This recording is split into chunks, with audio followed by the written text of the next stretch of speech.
Hello, hello, hello. A very good evening from the Srtv studio here in London. My name is Daddy Kris, and today is the World United Nations Day. It's UN Day. Hey, UN is the world's most important organization. Yes, it is assumed to be the world government because that is the seat of where all government meets.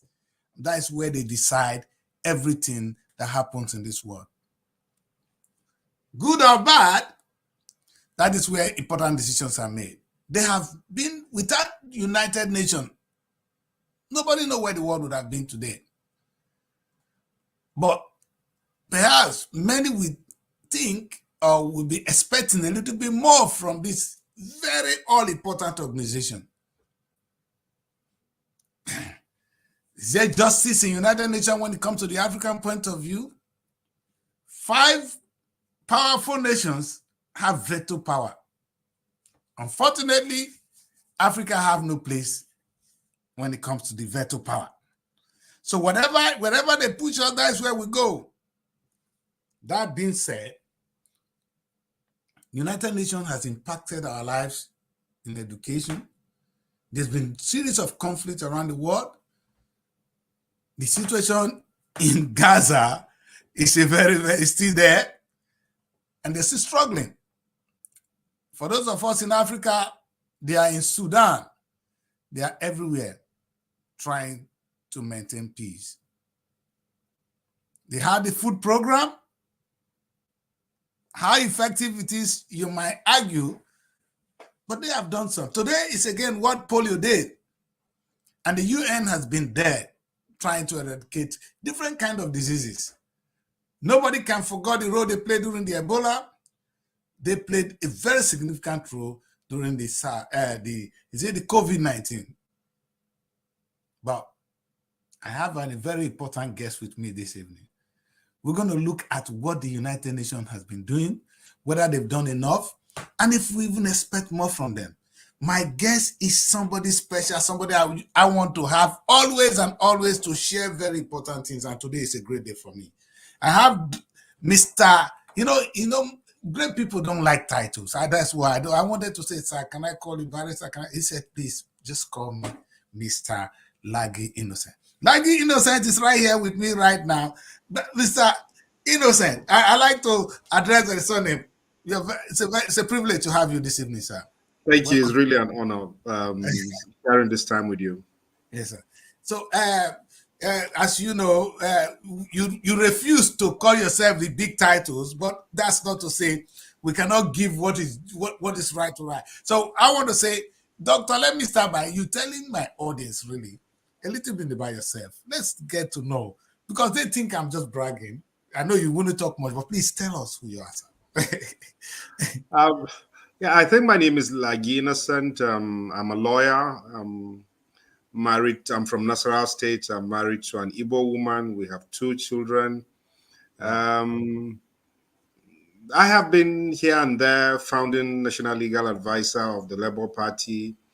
I think the first person to win elections, to win a position at the national elections under the Labour Party ticket. I mean, we started from Party for Social Democracy, then ended up as Labour Party. I was a member of the National State House of Assembly. Subsequently, I was Attorney General for Nasarawa State. And then I'm back in legal practice, basically trying to put 1 and 2 together. There you go. A former Attorney General. Somebody has been here. So you have all the experience, and it's a privilege to have you this evening. Thank you very much. I'll call you Barrister. I'll call you Mr. Please, pardon me. I'll do all, because you are in the legal profession and I know how to talk to you. You are my learned friend. That's what we say. I have a learned man here with me today. So, okay, Barrister, let's go straight to the topic of today. Today is World United Nations Day. Very important organization for us in our time. Maybe there will be something, it might evolve into something different in future, but today UN is a very, very important organization. Without the United Nations, the world would have been a different place. Would that be a fair interpretation of what they're doing? Are we satisfied with what they're doing? Are we not expecting more from them? I think it's a correct submission to conclude that it is a very important organization. But then we can discuss the United Nations as if it is not a creation of nation states. It is not like a country that you can say, okay, this country was founded and there are people in that continent, and then they evolve as human beings to create a global community. But the most important thing that we need to take into consideration was that the United Nations was an outcome of the Second World War. That nations of the world who were engaged in deadly conflict agreed among themselves to come together, stop the war, and chart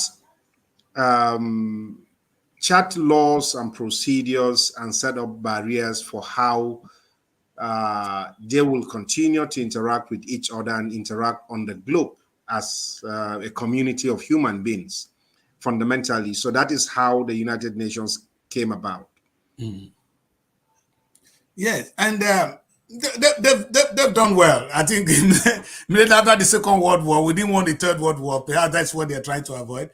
But today, Barrister, only 5 countries have the veto say. Whatever, if anything one say, that's it. Unfortunately, Africa is not part of it. Why do you think it is really so?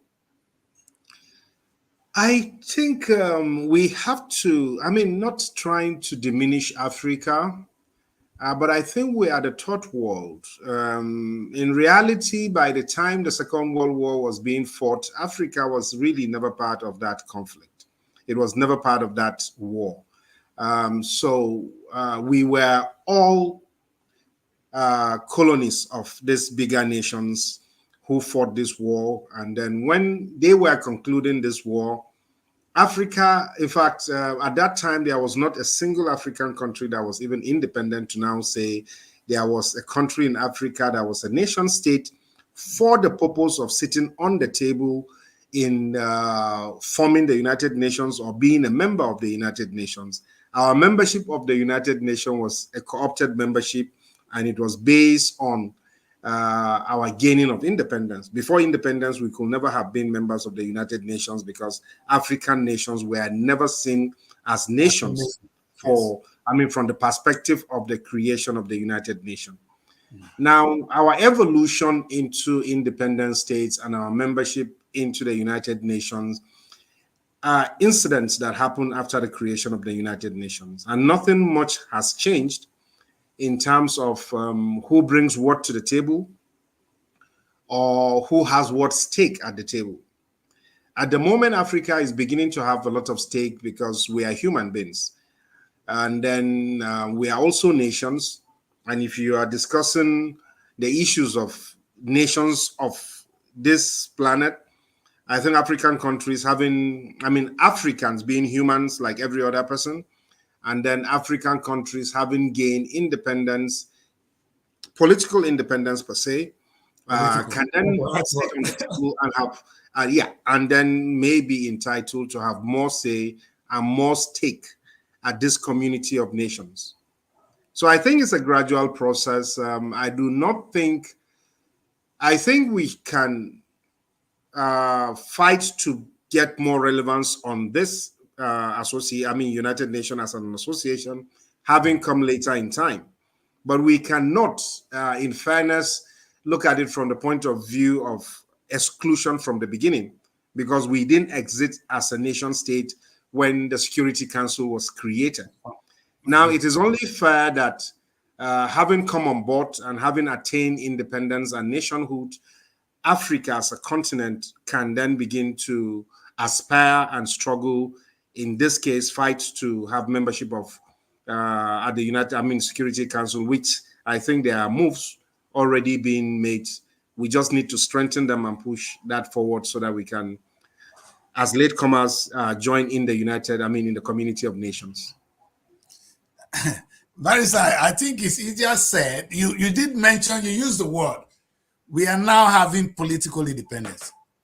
You will agree with me that we still don't have economic independence. And if we are, is it not one of those things that is actually putting us to be second-class citizens in the world? Or perhaps they call us the third world. That means we are third-class citizens in the world. Because what does the first world, the second world, and the third world means? It means some people are the first world, they are first-class citizens, they have first say. Some are second-class citizens, they have second say, and we are in the third-class citizen. 90%, I think, or maybe Barrister would disagree with me, it's because we don't have economic independence. I think it is not fair to say of Africans what we say about them. I'll be honest with you.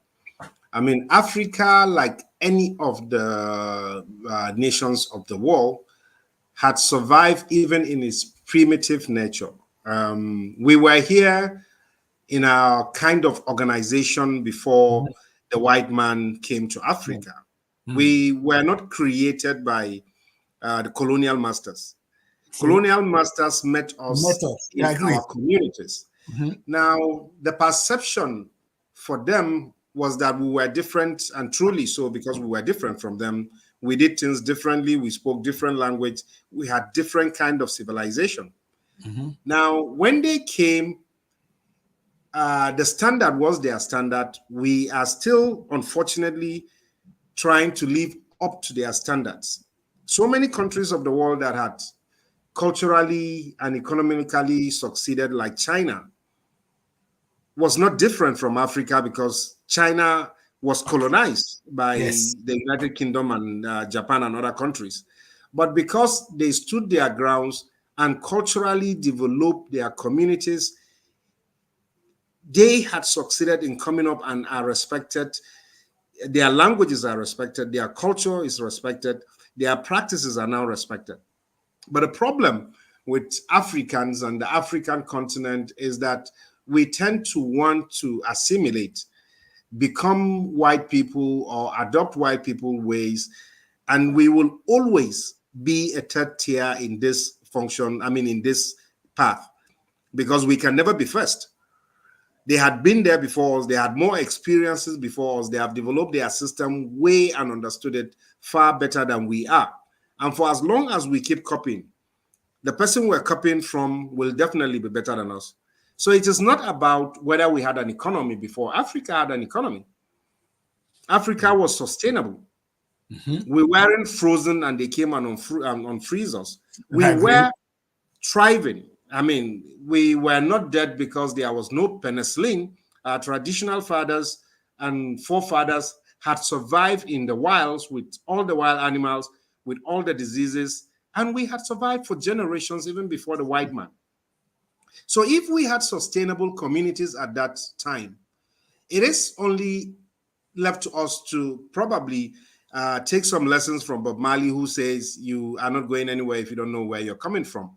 So I think we need to own up to the beauty of being Africans and try to evolve as Africans and not try to, instead of evolving as Africans, we are trying to copy something else to transform into something different.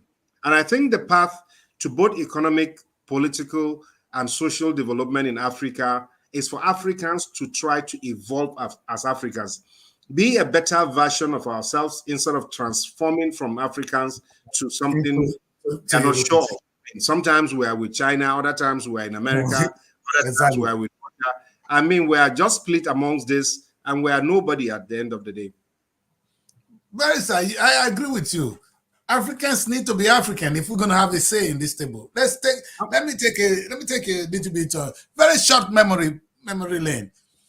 A few years ago, the Europeans, they know they don't have what it takes. The small countries, what they did, they came together, they formed the European Union. And today they are not speaking with one voice. Russia is not respecting them because they know if you touch one, you touch all. That kind of gives them a kind of strength to now talk as people, as they have a destiny now to portray. The same, of course, America is big. The United States of America is huge. China, you mentioned, is another huge. And before, the USS Arrow was a in fact was a continent, a nation. Right? But come to Africa, we have 54 countries. In fact, the economy of the whole of Africa put together, in fact, that of California alone is higher than the economy of the entire Africa. And we say dividing, like in Nigeria, we hear stories of secession and all this one. Where does this make us? What I'm trying to think over here with you, Barrister, is supposing we all come together as another United States for Africa with one army and one foreign policy. I'm sure getting a seat on the table will become really more realistic. Is Nigeria going to get a seat on that table? Is Ghana going to get a seat on that table? Will South Africa get a seat on that table? So divided, Africans is actually falling. But perhaps if we unite, we might be there, sir. What do you think? Okay, let me see if I can try and articulate this argument. Okay. Now, Africa is not poor. Okay. I mean, whether we like it or not, slavery developed the United Kingdom and developed the United States.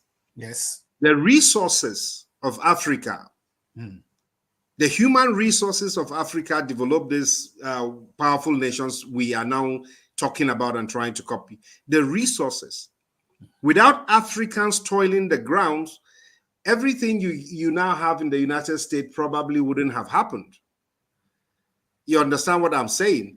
Yes. Now, and that is why you have Black people in America, for example, having quite an important role.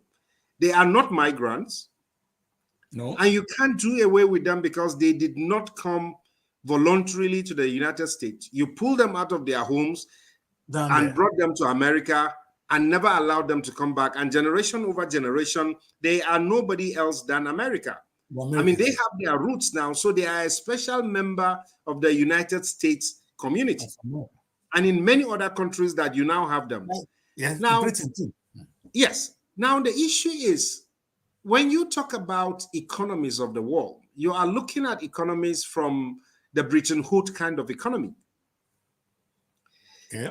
90% of some of the world resources are harvested from Africa. But we take nothing from them and we are said to be poor. Our community is still as virgin as God just created the planet Earth today. We have everything it takes. But for as long as we want to copy the people who have been thousands of years ahead of us, we will never catch up in the manner we do. And that is why I will keep emphasizing, if Africa wants to be prosperous today, there's a single thing we need to do: evolve. We have seen that the world is changing, but we should change Africa the way the Chinese community had changed itself. It didn't change its political ideology because it adopts an ideology and a political system that works to control its people.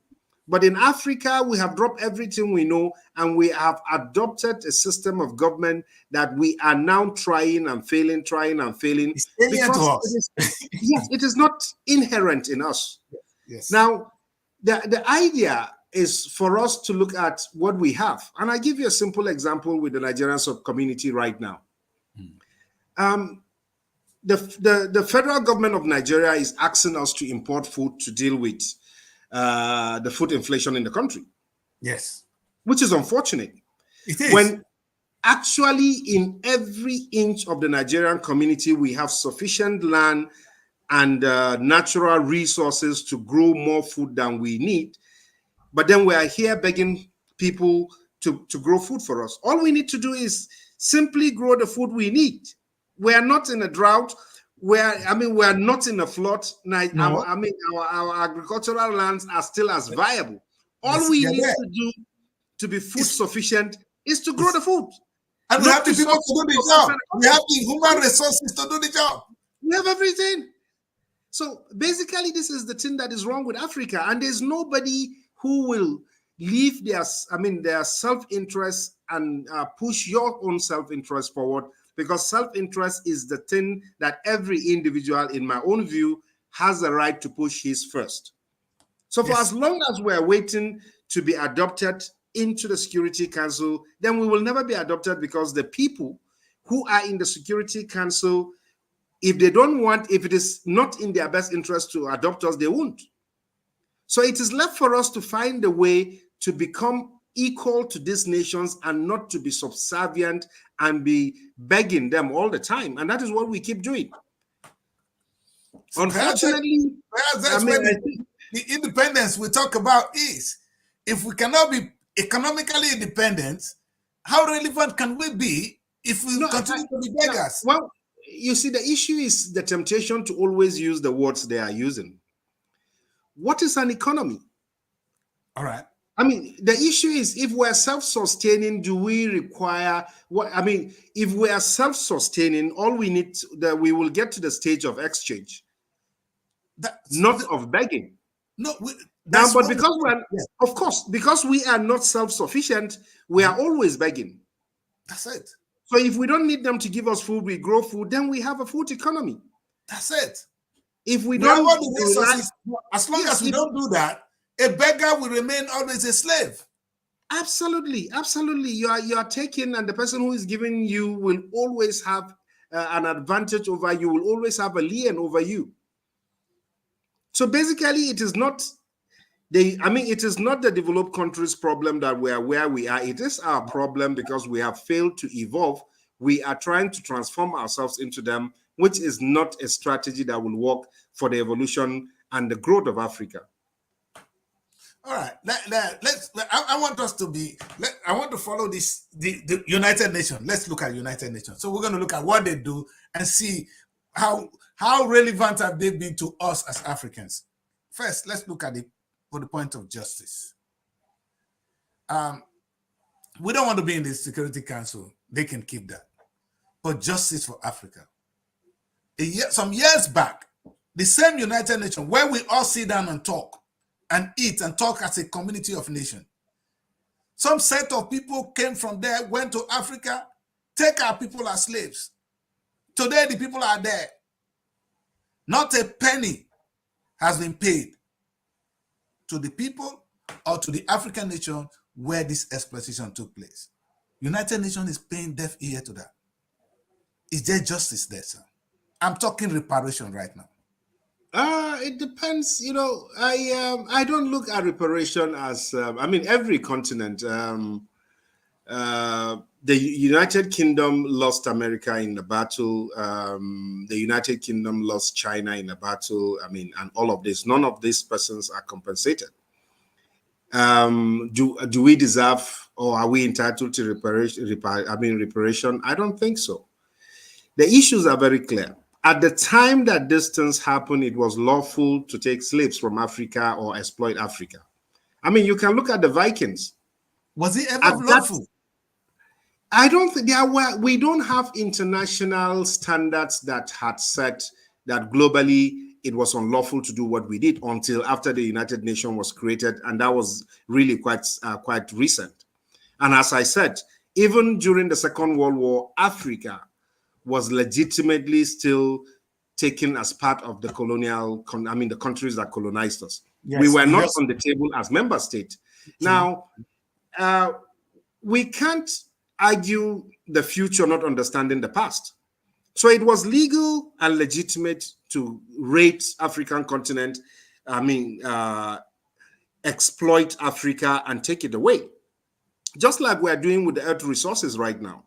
Now, the issue is, yes, we have passed that stage. What do we need to do to develop ourselves into, we can develop as China has developed. China is on the table now. Everybody talks with China.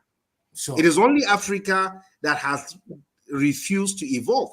So I still think if we are now saying pay us for what you did to our great-grandparents, we're simply justifying the fact that they can continue to exploit us, then pay us something in return. Because Africa can never be able, nobody can ever be able to pay Africa for the losses and the resources, the human resources that was plundered in Africa to develop Europe and America. All right. So I don't think, look, I think sincerely, we need to draw a line between the past and the present. And the future. And then we can now take steps to, begin to define what future we want. Because anytime Africa has the opportunity to determine what future it has, it keeps going to the past to try to bring it forward. Yes. We can't get reparation. How much can they give us? What can it do?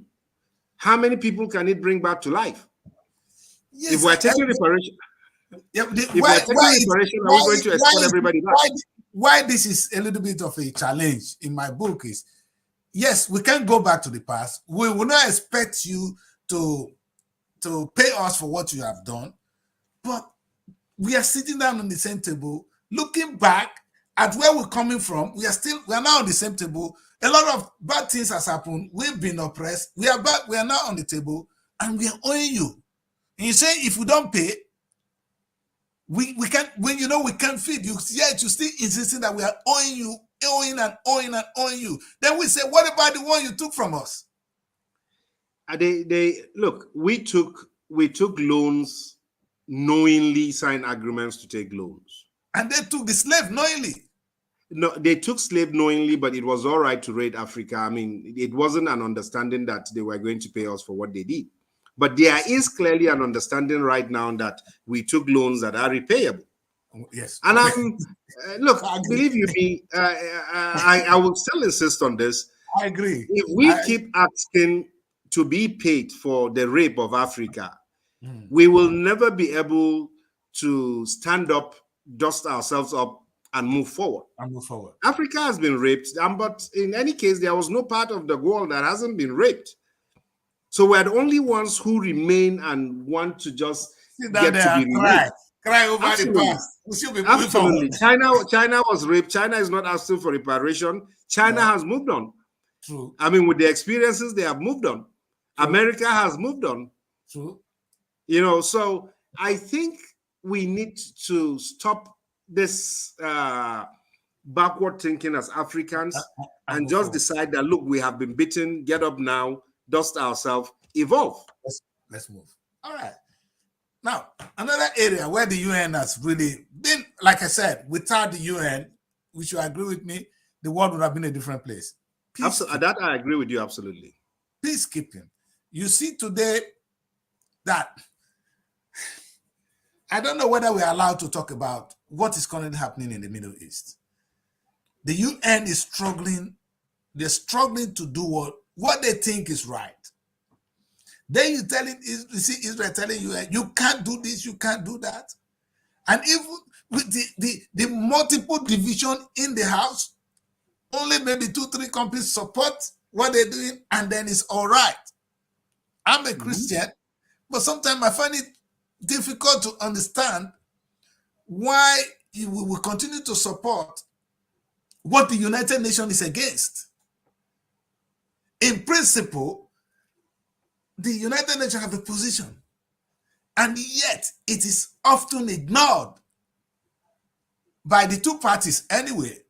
But Israel can be said to have an upper hand here, and yet UN can't have any say here, just because the peacekeeping is a very challenge for them. I agree, but what can the UN? I don't know whether I'll be asking you what the UN can do better to bring peace to the Middle East, because it's either it's beyond them. It's difficult issue to talk. I am even afraid to talk too much about it, and I'm going to relay this to Nigeria, because this kind of insensitivity, it brings instability to the United Kingdom where I live. When anything that happens there, these countries, UN, come to UK today, you have the Muslim and the Christian community and the Jewish community. They're going to be, it's a sensitive thing. And I'm sure if Nigerians are not careful, you're going to see the North and the South having issues from what is happening. The UN, I can't blame them for not trying to, but they seem not to be able to stand and say, this is our position. I think that is where I'm looking for. Whether they agree or not, we expect the United Nations to say, okay, this is the position of United Nations. The position is never clear, sir. Do you agree with me? Or they are clear or they don't? First of all, what is happening in the Middle East is not a religious crisis. So we can then conclude that this is a dispute between people, and it is about land and about self-determination. Now, having said that, I think we have to blame about the United Nations. You should be talking about the community of nations, because the United Nations is made up of the community of nations. So anytime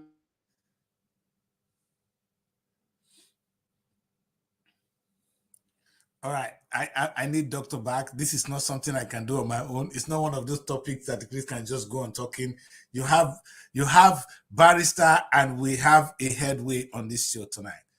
Just if you're just joining us, we've been discussing the United Nations, its role and relevance, and what they can do more for us, our expectations.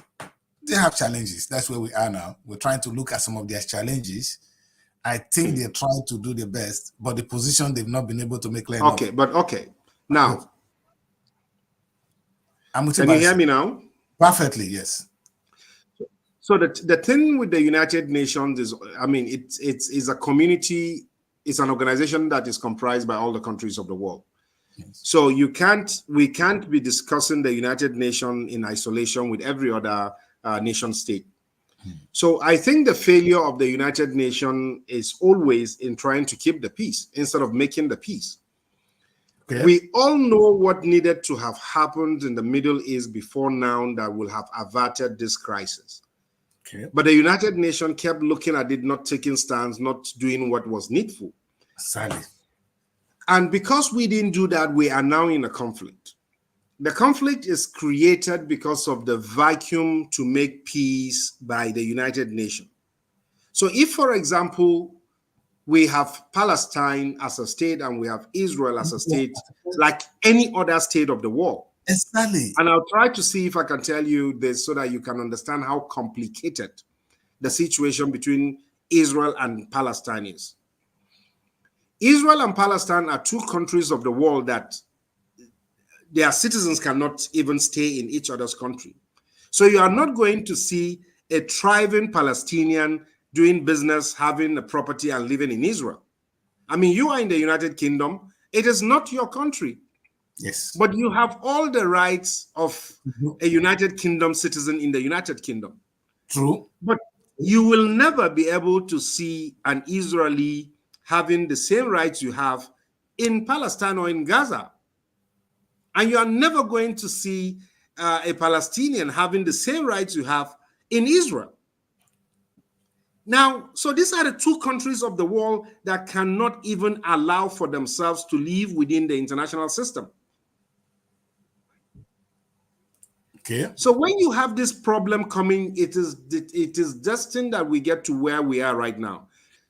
So the failure of the United Kingdom to treat these citizens like every other citizen of the world, that you can be able, you have a right to live, visit, or thrive in another country as migration or as an immigrant, or to migrate to another place, you're always going to have these problems. And there are just two countries that you don't have that happening: Israel and Palestine. In every other citizens of the world can visit the two states, but these are the two nationalities that do not have the right to visit in this modern world to visit, stay, or enterprise in any of the two countries.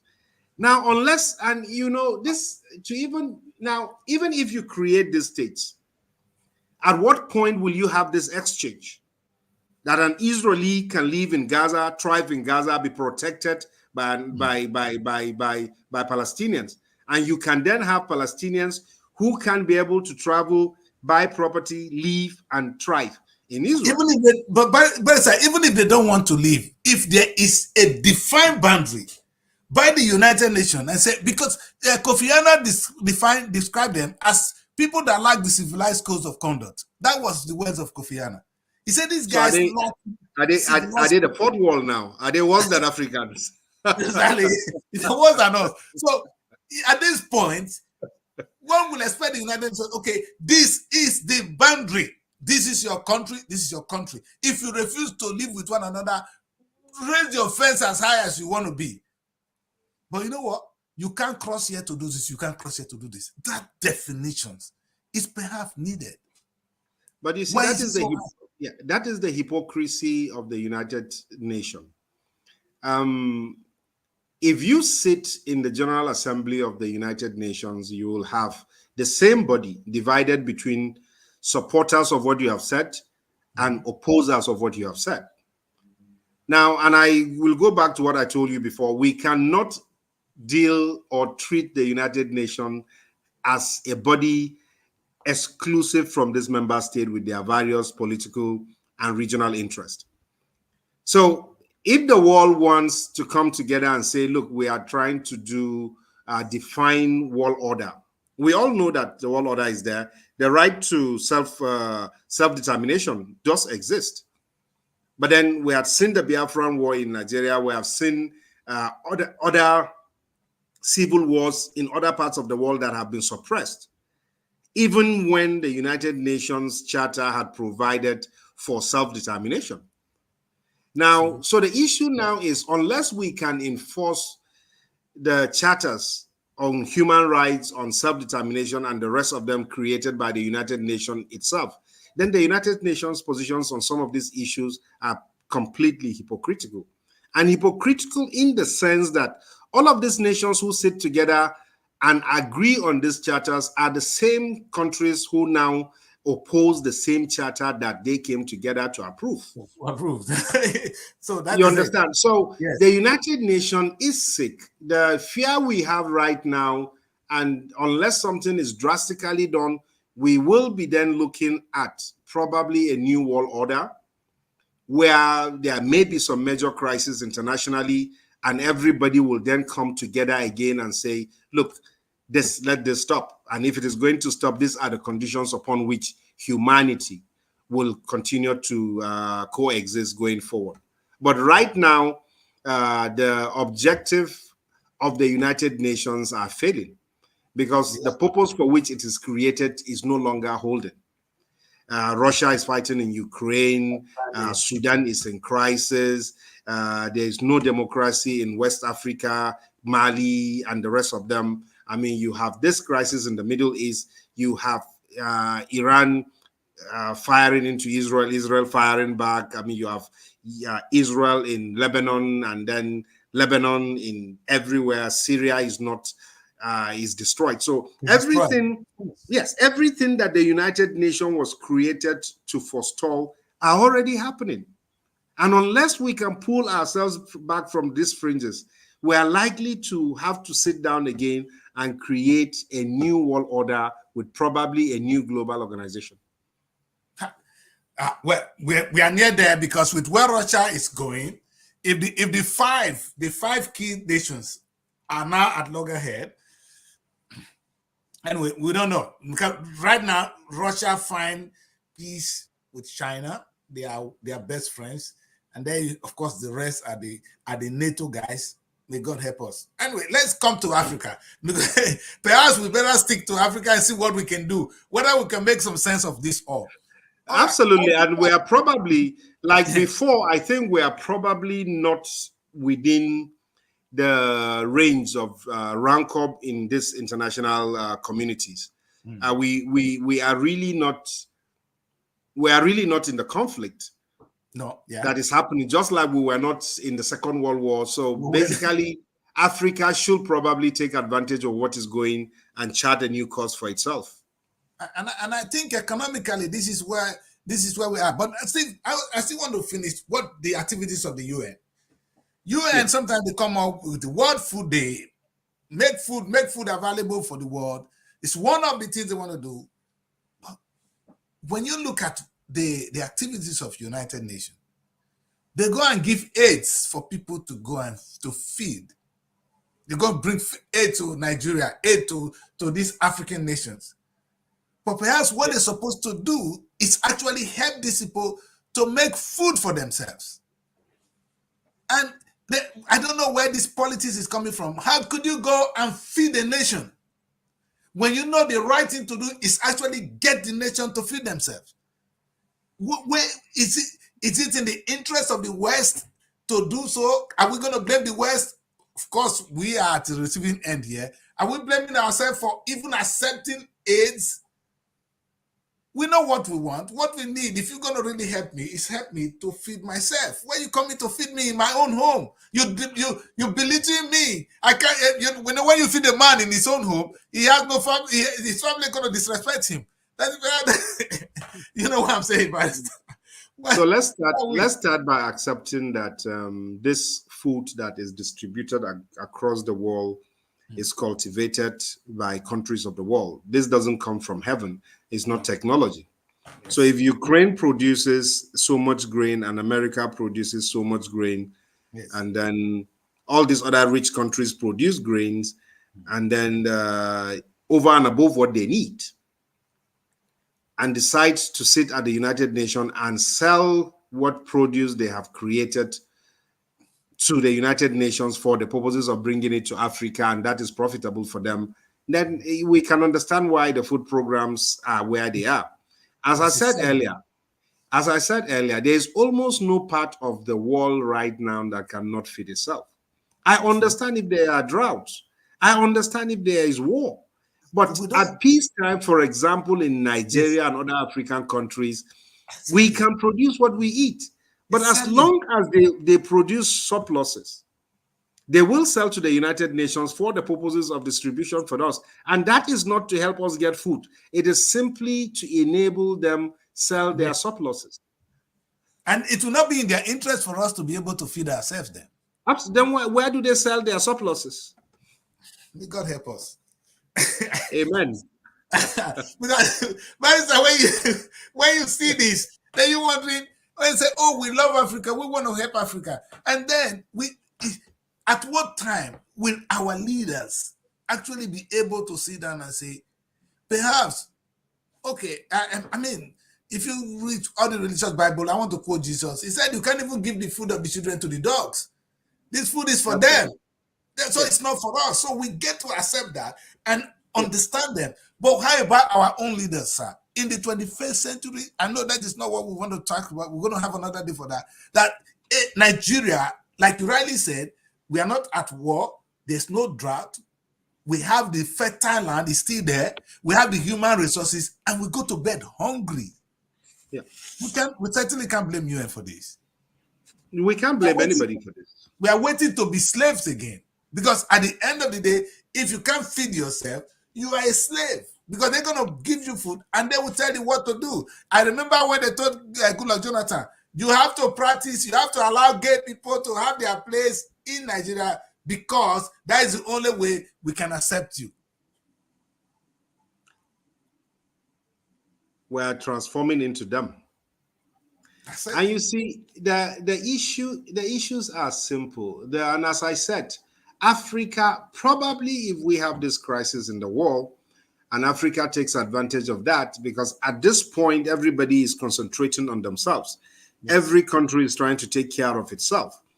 And probably we may be forced to now evolve and find a way to be self-sufficient, because if you continue having this crisis, and I was watching the news today, Al Jazeera was doing a documentary on how America cannot fund internal crisis because it is funding external wars. And believe you me, that is the truth.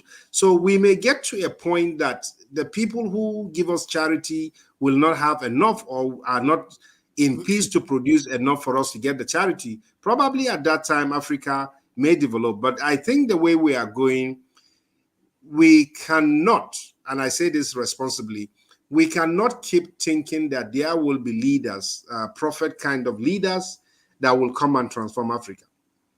It is about the people coming together and develop themselves. And you can, I mean, you are in the UK, you look internationally, Nigerians are some of, Africans and Nigerians are some of the brightest brains that drive this, these economies that we're talking about. The issue is we are unable to create a thriving community that is attractive for us. I tell you how crazy this is. So we have very rich men in Nigeria who will have big houses, big fences, and then take their children to study abroad. I mean, I'm guilty of the same thing. But the truth of the matter is, our ambition ends in self.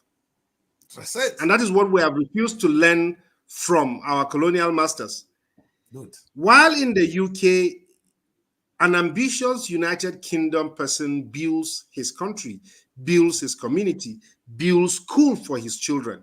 In Africa, we do not do that. We build big houses only for yourself. So while people are as ambitious enough to build countries, we are narrowly ambitious that we seek only to build ourselves. And and perhaps you just said it all. You come to the UK, you go to some of the universities here. The lecturer is from Nigeria. The Absolutely. students are Nigerians. The universities in the United Kingdom. Yes. That is the story of our time. Yes. And I pray it change soon. And like you said, the Nigerians have, it's the same country where they say people have no food to eat. That's where you have the highest number of people with private jets. Absolutely. Pastors, rich men, they have it all. And yet, some people don't have food. And you know, all these universities were built by men. These are not like Mount Kilimanjaro and those forests we have in Africa. They're even mushrooms. Some of the universities here are mushrooms. Some of the universities here are even mushrooms. Look at the whole university in one building. Look at the University of Benin. It's a village. We have all the resources, sir. So basically, it's I think it is our problem and not anybody else's problem in Africa.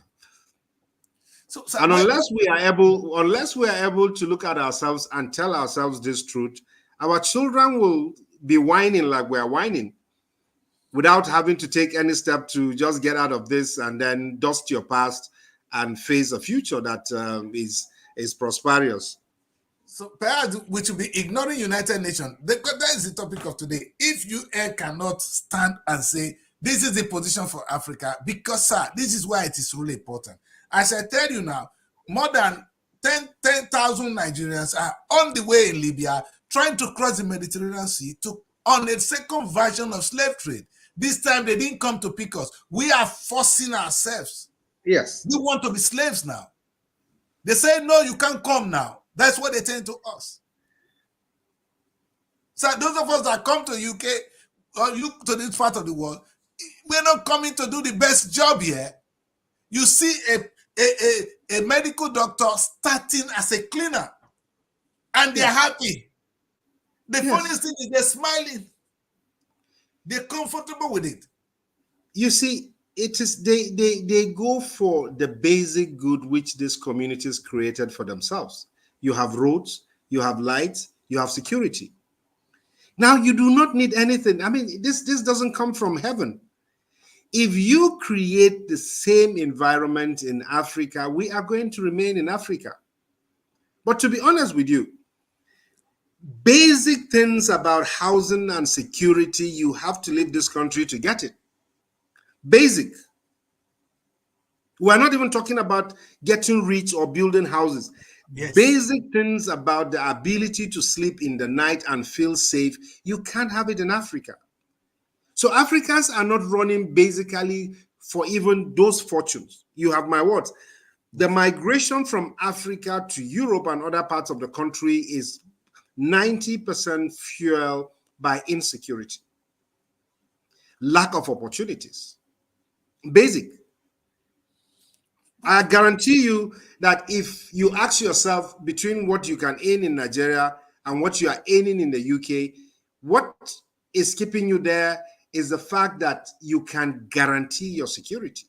True. Most importantly, guarantee your security, guarantee the security of your children, which is something that we can't have in Africa. And as long as you want to survive, you need to be safe. And this is not like out of reach. Exactly.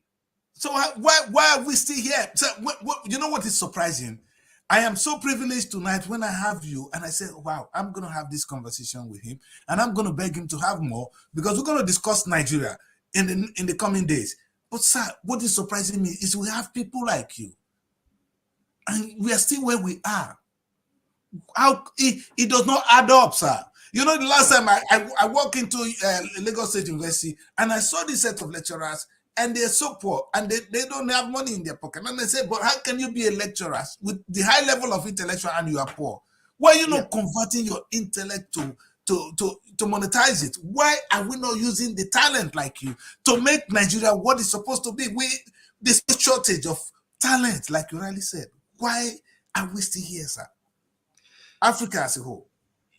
You see, industries, universities, as you mentioned, hire Nigerians because they value intelligence. In Nigeria, we value, the things we value are completely different. We value the things that does not lead to progress. So if you want to succeed in Nigeria, you have to serve somebody and be subservient to him. If you want to succeed in the US or any part of the international world, you come with skills, you come with integrity, you come with experience. That's true. And basically, so it is what we pursue that keeps us where we are. And as I said, we have to continuously discuss this. I lost an election with two slogans. In Hausa, they were calling me Water Father, Baba Merwa. And my opponent was being praised for dressing well and driving a big car.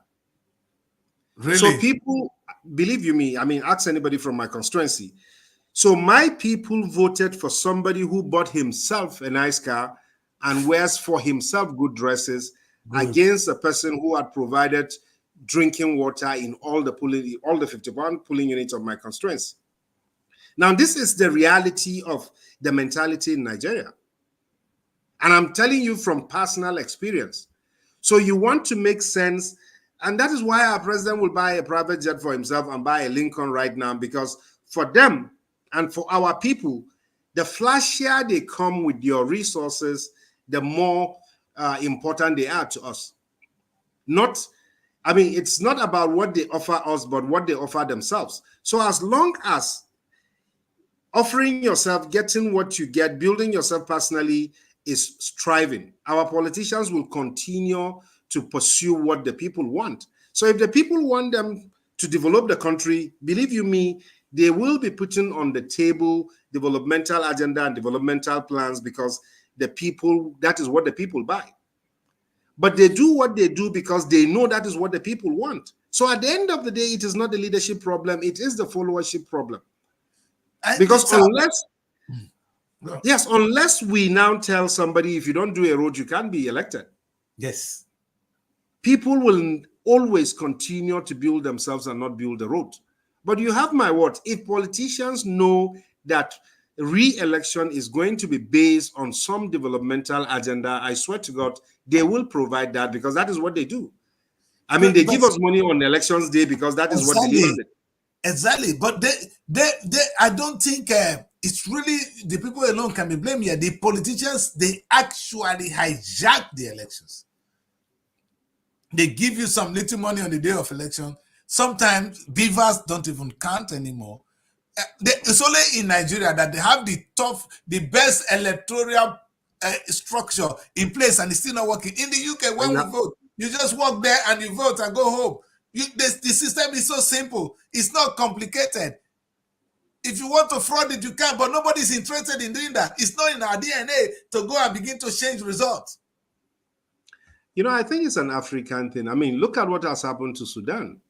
They had a good leader who was very strong and could get his way. Look at what happened to Libya. Look at what is happening to Niger. We all know that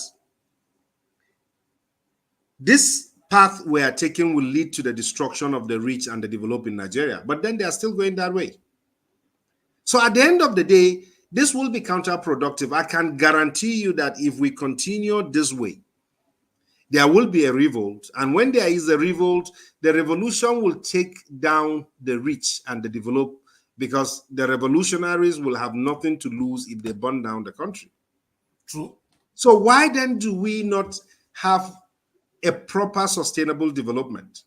Sustainable development for me is a duty by the developed members of the community to sustain their development. And sustaining your development will require you to make sacrifices so that you do not lose your development. So when the population is agitated, you need to make sacrifices at that point. I mean, if you are making 1 billion per annum and you are likely to lose the entire 1 billion unless you give away 200 million, I think if you want to sustain your development, you should put down the 200 million. Exactly. But if you notice what is going on in this country, they keep taking until such a time that the people you are taking from will come down and burn everything you have. They will. And what is the use for that? In fact, to remind Africans, it was the rich in Europe that introduced the welfare package. Absolutely. The welfare package is, if you have nothing to do, they get you some little food to eat, because they know that if you don't have food to eat, you're going to be a nuisance. You're going to be a problem. Absolutely. You are a threat to their development. Exactly. To the rich. It's not even to the rich. So they know Nigerians, in fact, the most endangered species are the riches, are the rich men. Absolutely. Because everywhere else in the world. I mean, the monarchy in the UK, yes, surrendered power to Parliament simply because in such a format that they keep the monarchy, keep the resources of the monarchy, and lose power. That's it. You have to always make that balance. Other than that, the monarchy in the US wouldn't be existing till today in the UK. Yes. But because the monarchy was at an expiratory time, they had factored a system of government that sustained the monarchy while introducing self-governance. Well, how long that's going to be? In our own case, we don't know how long it's going to be.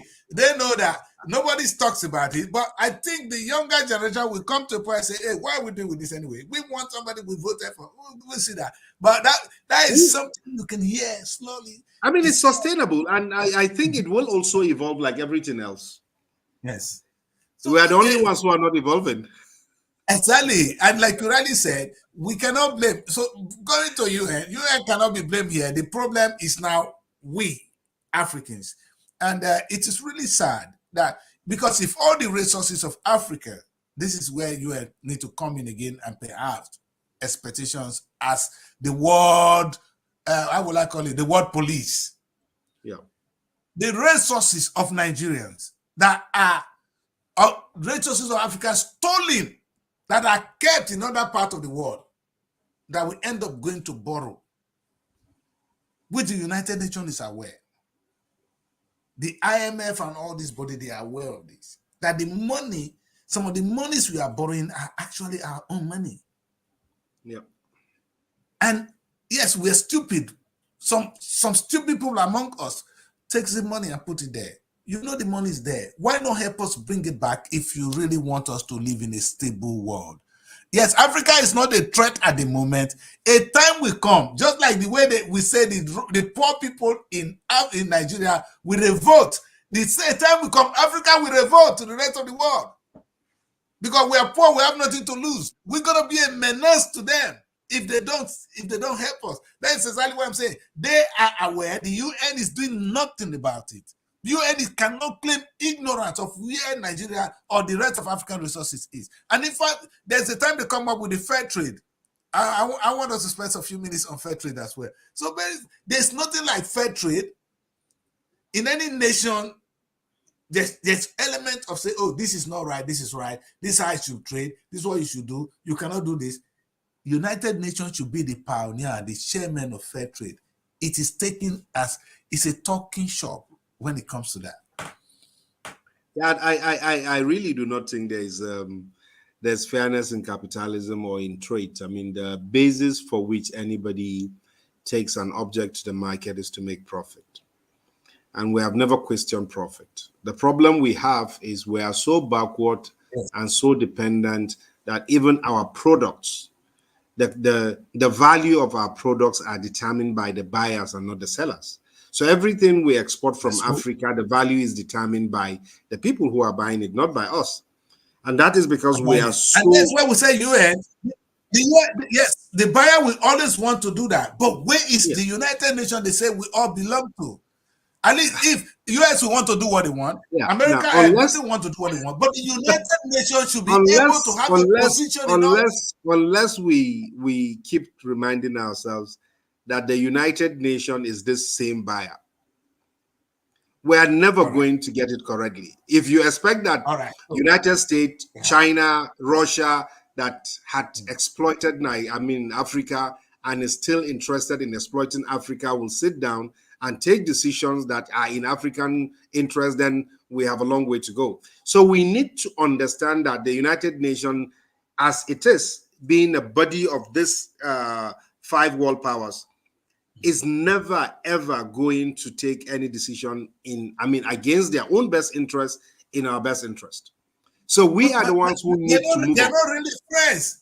If we have a smart leader here, maybe this is where we need to pave our way. They are not friends. Absolutely. China Absolutely. and America, they are not friends. You know, it's like 2 people on the same table. If you turn your eyes the other way, you get poison. They don't love each other. So, and here is Africa. Why are we not taking advantage of this at this important time? Because we know they're not going to buy what, they're not going to give us what we want. China is coming to exploit, America is coming to exploit, but in between them, they need us, they need our resources, they don't like each other. We should be displaying smart foreign policy here.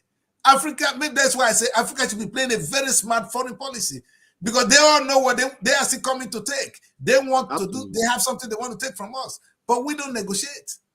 It's left for us to evolve. For as long as we think these nations, that these same nations of our former colonial masters and exploiters will one day sit and work for our best interests against their own best interests, then Africa has not started thinking yet. So we need to evolve. That is the language today. Believe you me, the solution to our problems lie in Africa. Yes. They don't lie in any of the policies we either adopt from the United Nations or from our former colonizers. It is in their interest that we are where we are. Yes. But sometimes they play the hypocrisy even in our own internal affairs. They tell all us the government that is good. All the time. Not sometimes, all the time. Yes. You have to practice democracy. The democracy is a multi-party system, periodic election, and that is democracy. So why is Saudi Arabia not doing it? Thank you. You know, I was saying that because it has a lot of resources. It controls that resources, and so they have to trade with it on terms. They have to trade with it on its own terms. That's what I love. And you know what I said? I said the last time that maybe sometimes I'm confused. You know, this same Western world, they go to Saudi Arabia. Is their culture, is their Islamic culture to have 4 wives? It's not a taboo. It's acceptable. It's allowed. But if an African man say I have 4 wives, he's already primitive. Where are we? You know, the women don't like this. But it's about you not being able to have a say because we're poor. Is that right? Is it because we have abandoned our customs and we're trying to transform into them? As I said earlier, yes. Unless we evolve, and evolution is simple. We can decide to stop doing this, improve this, stop doing this, do less of this, and evolve. Be the best version of ourselves. That is what we need, not to transform into the worst part of the Europeans. And exactly what you said. So when we try to be like them, means to speak like them and be the very wrong version of them. Yes. And that's what we keep doing. We keep going to clean their toilets and feeling that we are safer there instead of being kings and building our own mansions in Africa. Exactly. And you see, you know, if you listen to what Bob Marley was saying, he said how good and how pleasant it will be to see the unification of Africa. To see imagine if all Africans are abroad, we say today we're going home. Africa is developed today, because they bring in a lot of resources, a lot of talent, but why is the government not even attracting them? That is on one side. It is not the government. It's you see, the African thing is to have an African country leadership. We thought South Africa was going to lead, it didn't lead. We thought Nigeria was going to lead Africa, it didn't lead. Now, unless we have a strong African country that can hold the rest of Africa and provide for these African countries what they are looking for internationally, Africa is never going to come together. So Africa requires a country like Nigeria to do over and above what it is doing to prosper so much that it is easier to either migrate to Nigeria, or it is easier to take resources from Nigeria or do businesses with Nigeria than to travel as far as we're doing. Unless we do that, unless an African state takes the initiative, develop, and then have other Africans follow, we are still never going to go anywhere. It's not a matter of sitting on the table and saying we are one country. It has never happened everywhere. The unity of Africa will be based on the prosperity of a nation state in Africa that have the capability of providing the other African countries with their needs in such a way that they will depend on this particular nation for decisions at the central level with other parts of the country. Unless that is done, all of us are begging. So the big countries like Nigeria are begging, the small ones are begging. Who is following who? That's why Obasanjo just said 2 days ago that Nigeria has failed Africa. We have failed the black race. It's a big word. Absolutely. And it is true. I mean, on this, I agree with him absolutely. Anyway, now we are Nigeria. Because I'm gonna come to you for Nigerian problem, Nigeria itself. Today, I just want to keep it within the United Nations, but you can't do that without actually coming home once in a while. You understand? Nigeria is a member. Nigeria is a member of the United Nations. So here we are, in the midst of all these, we still see Nigerians wanting to break away. The question I ask myself is, break away to where? Nigeria is not as big as it is, cannot even stand and have a place in the world. You are breaking to where? What are they fighting for? Where are we breaking to? So the Guru came to, the Yoruba guy came to humiliate us here, saying he's come to UK to submit a letter to the Prime Minister. Can you imagine? You are inferior. Yep. You coming to say we want to break away. What kind of permission are you? Has it come? You can't even locally break away. You need somebody to break you away. Break away. You see, he said we want to do it in a civilized form, and I was just wondering. That's to say, with the position of Africa, like you rightly said, when the UN was formed, we were not even a country. No, we don't have countries. We were colonies of these countries, and today. Our people are trying to break away when we're not even big enough. What a disaster! May God help us. Barrister, we are breaking into Africa. I mean, you are jumping from fire to fire. and I said, let's just spend 1 minute in Nigeria before we leave. Let's spend 1 minute. All right. The problem we have. Let's look at our country sincerely. We have this 36 states at the moment. 36. And one is wondering that if each of the states and each of these states are actually bigger than certain African countries. Yep. Most of our states, and the governor of Lagos State came out on the British television to tell us that the economy of Lagos is small, way higher than that of Kenya. Only Lagos State. That's how big a state in Nigeria are. But all they do, sir, with all respect, is they wait at the end of the month to collect allocation from the federal government. These states can as well, like we're saying, have the resources, everything they need to feed themselves, but they rely on only what that small resources coming to the federal government. When is this going to stop? And how do we stop this? It will, believe you me, it's either, and as I said, there are countries that have failed that are all around us. Libya has failed, Sudan has failed, Somalia has failed.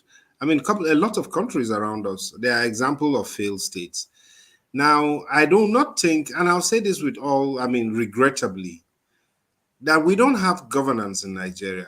We simply have people who exploit government in Nigeria. Now, as long as, if people, everybody, we govern ourselves at school groups, church groups, and the rest of them. We have organizations. And I keep saying, if Zenith Bank can thrive in Nigeria, First Bank can thrive in Nigeria, it's with branches in almost every local government and in most villages in Nigeria, and nobody's stealing away all their monies and cutting away with them. If these banks can thrive and govern themselves on a daily basis, it is possible to have a proper governance in Nigeria that is focused on the subject matter, which is nation building.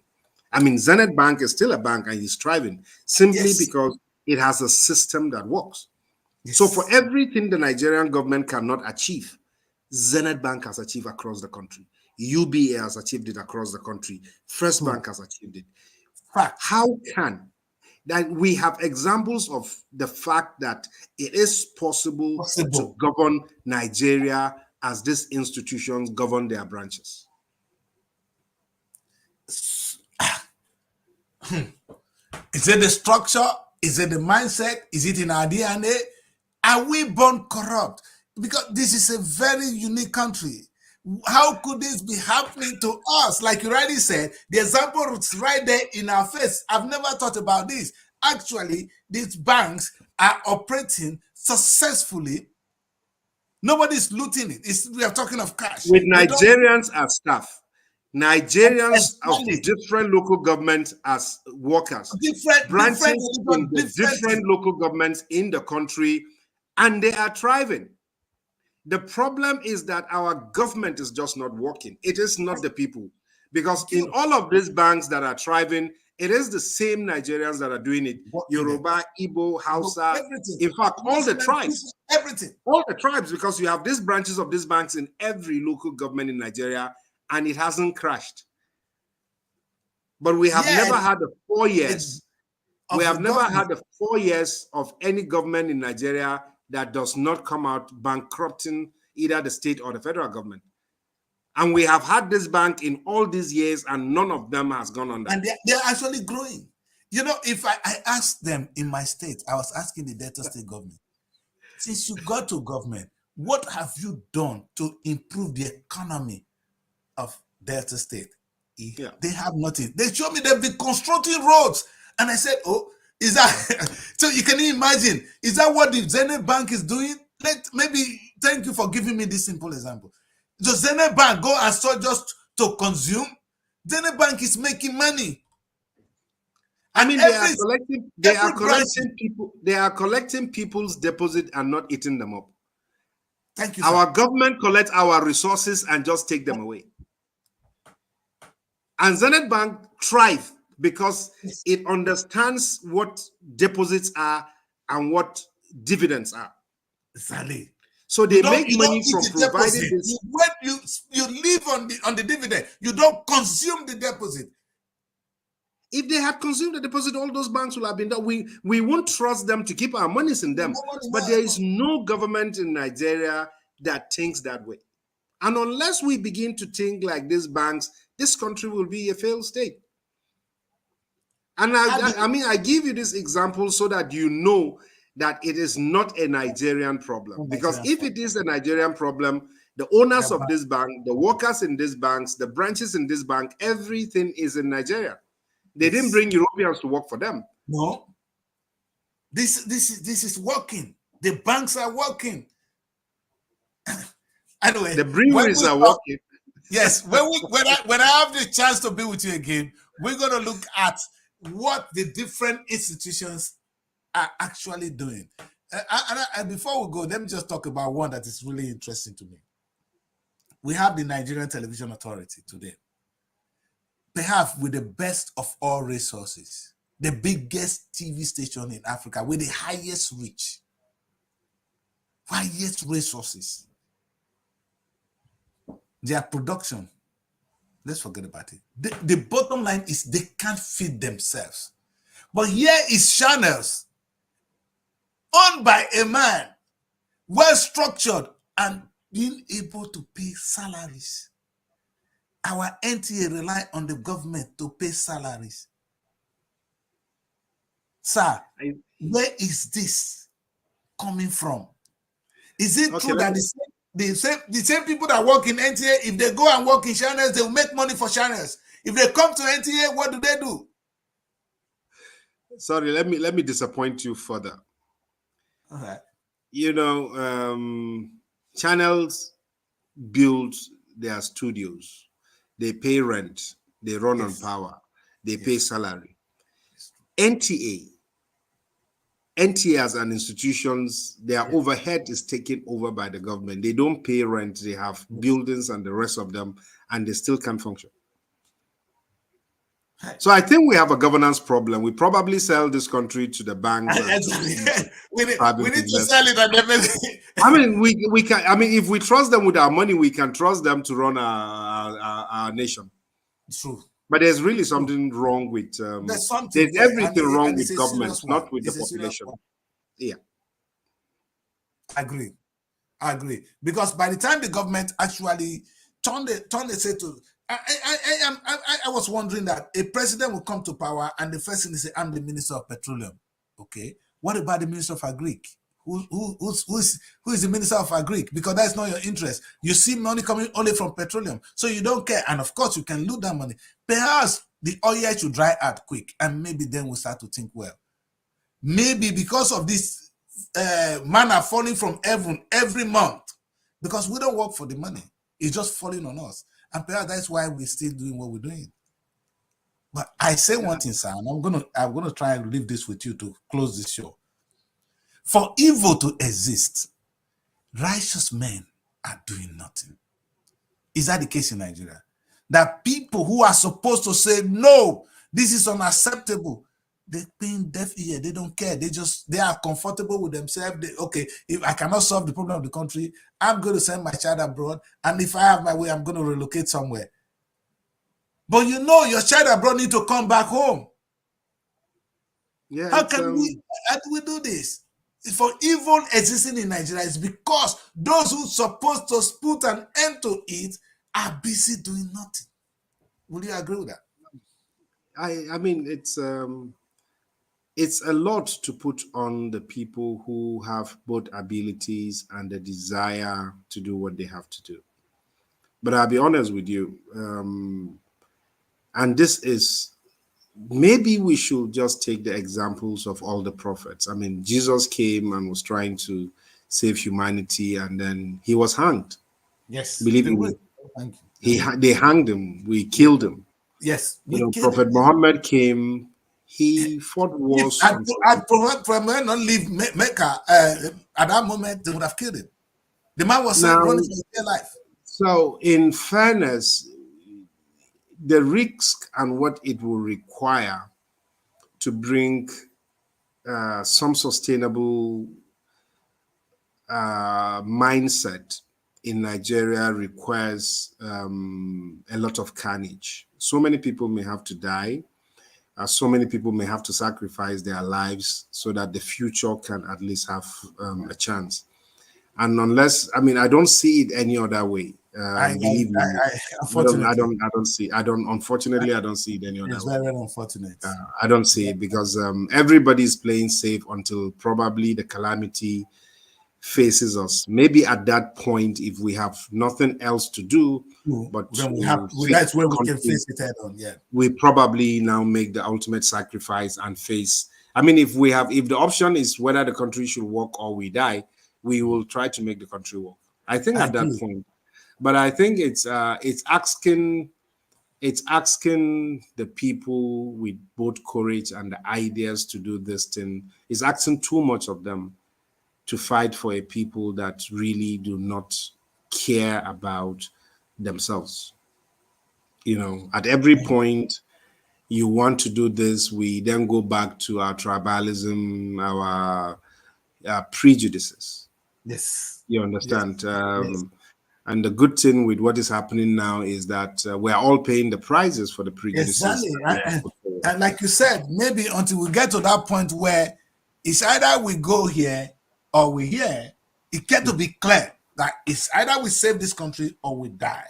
That's what I'm going to say to the leaders. I mean, die together, everybody, Hausa, Yoruba, Igbo, everybody. We are getting there.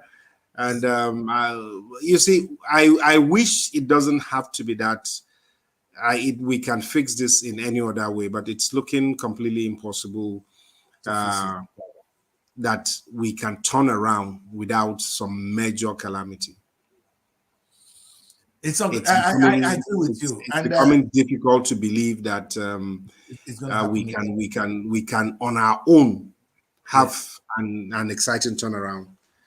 Well, I'm going to try, Barrister. I'm going to have you not only once, not twice. I'm going to beg you, and I'm coming back to you. Let me let you go to bed. It's late, and I'm going to come back to you very soon. We need to address some of the major issues, and when we come back, we'll be doing it only. We're going to pick Nigeria now. Today, I said let's just look at the United Nations, our position in the world, and then we are back home, but we really need to stay home. We need to look at our country socially, culturally, politically, and perhaps try to make sense. Like Riley said today, if that is the only way, so be it. I always say Jesus have to die. That is why we have salvation. Sacrifice. There will be no religion without sacrifice. And there has never been redemption without sacrifice. Perhaps if we're not ready to sacrifice, we're ready to be poor. And that's where we are. Yeah. Hopefully the courage will come someday. And I'm relying on people like you, but I don't want to play too much blame on you like right now. Because I'm wondering I'm wondering right now, how can you be there and you allow this to happen? But what can you really do at this point? But there's something we all can do. And that's what we're coming to do in our next show. Thank you very much, Barrister, for joining me. Thank you very much for having me. In fact, you are amazing, and I have a beautiful evening. I said, listen, this is one of those people I want to have in the country, and it's a privilege to know you. Thank you very much. And before we leave, I just want to give a little word of advice to the African nation when it comes to UN. You said it already that we need to evolve. Is that where we end it? Yeah, I think what we need to do for now, I don't think the United Nations is more useful to us than the Charter on Human Rights. That had helped Africa a lot. Outside that, the equalization that we have, a legal framework by which we can equate ourselves with every other human of all the parts of the world. That is the greatest gift of the United Nations to the African race. But I think outside that, the functions of the United Nations, the problems that they solve has really very little to do with Africa. I can tell you that. So if there was Ebola and there was a world approach to dealing with Ebola in Africa, was simply so that it does not cross over to them. They didn't do it to help Africa. That was done in order to prevent it from getting to them. So if we continue this way, we will ignore them. Every bad thing that will happen with us will end up with them. They will definitely take an action. We don't have to thank them or beg them for that. So if Africans will take the time to understand that we are latecomers in this community of nation kind of thing, in nationhood and nation building, in the perception we have them now, Africa needs to evolve. And I will keep using that word because it is important that we have a homegrown policies and ideas for how we intend to meet and be interacted with at the international community level. Thank you very much, Barrister. Thank you very much for having me. We need to evolve. That is what the Barrister. I'm going to write it down, and I hope you all have it written down. If Africa is going to get out, if you're going to have your place in the Committee of Nations, you need to evolve. And there's no other way of putting it. Thank you so much for being my guest today. And I'm going to have you again. Hey, what? Let us honor our man, Lagi Innocent. It's a privilege to have someone like you to carry the same international passport with you, sir. We're blessed. Thank you very much. It's really a pleasure having been with you. So until next time. So the show is State of the Nation, and I hope you have it. Barrister said we should take this home. We need to evolve as Africans. Nigeria, you need to lead in this process. It's a challenge that we all need to wake up with. If we don't, we remain third-class citizens in the world. It's up to us. That's where we end the show. Until next time, when I have Barrister again, I'm going to have him again. And that time we'll really be talking Nigerian problem. But today, It's about unity. For those of us, we are in a new era. It's the United Nations Day, and good or bad, they have done some good things for us. We need to knock on the door. We need to make a demand. We don't need to ask. We need to make demands, and demands can be done in different ways. That is the same. By the time we begin to evolve, they'll begin to respect us and they'll begin to give us the right place. That's where I end the show today. My name is Daddy Kris. Until next time, same time on this show. The show is called State of the Nation. Stay blessed and God bless you. Good night. Find your sanctuary in the heart of the city. Live the life you deserve in an exquisite apartment. Srtv Luxury Shortlet Apartment, Lagos, is a place where your comfort is rest assured. Welcome to Srtv Shortlet Apartment, part of the prestigious Srtv Real Estate family. Why choose us? Prime location, nestled in the heart of Lagos, close to key attractions, business hubs, and vibrant nightlife. Modern interiors, fully furnished, stylish apartments designed to provide the ultimate comfort. Luxury redefined, vacation perfected.